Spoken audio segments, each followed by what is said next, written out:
Isang mainit na balita ang umuugong ngayon sa Los Angeles Lakers mga chong.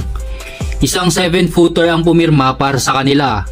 Pero teka, sino nga ba ang biglang naging parte ng kanilang roster? Kilalanin natin ang misteryosong center na ito na nagngangalang Christian Coloco.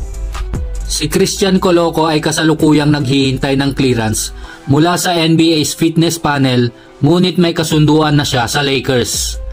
Ayon kay Shams Charania, marami ring interesadong teams tulad ng Raptors, Clippers at Spurs, pero Lakers ang nangunguna sa labanang ito. Sa likod ng kanyang tangkad at depensa, hindi ordinaryong kwento ang dinanas ni Coloco.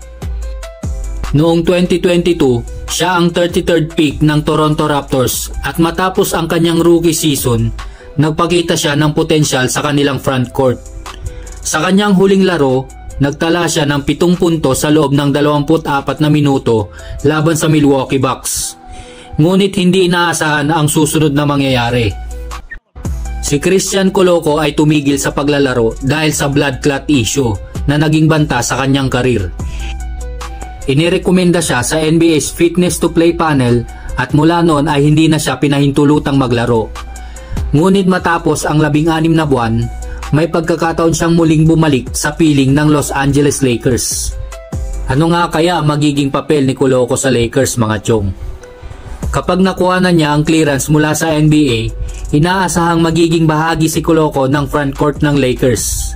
Sa tangkad at depensibong abilidad niya, pwedeng siya maging backup ni na Anthony Davis at iba pang big men ng team. Kung makakabalik siya sa kanyang dating anyo, magiging malaking asset si Coloco sa depensa ng Lakers, lalo na sa shot blocking at rim protection.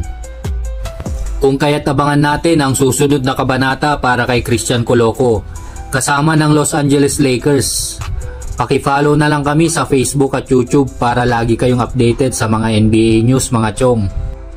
Muli, maraming salamat sa inyong pagtutok at kita-kits ulit tayo sa susunod na episode. Dito lang yan sa Gel Sports Zone. Bye-bye!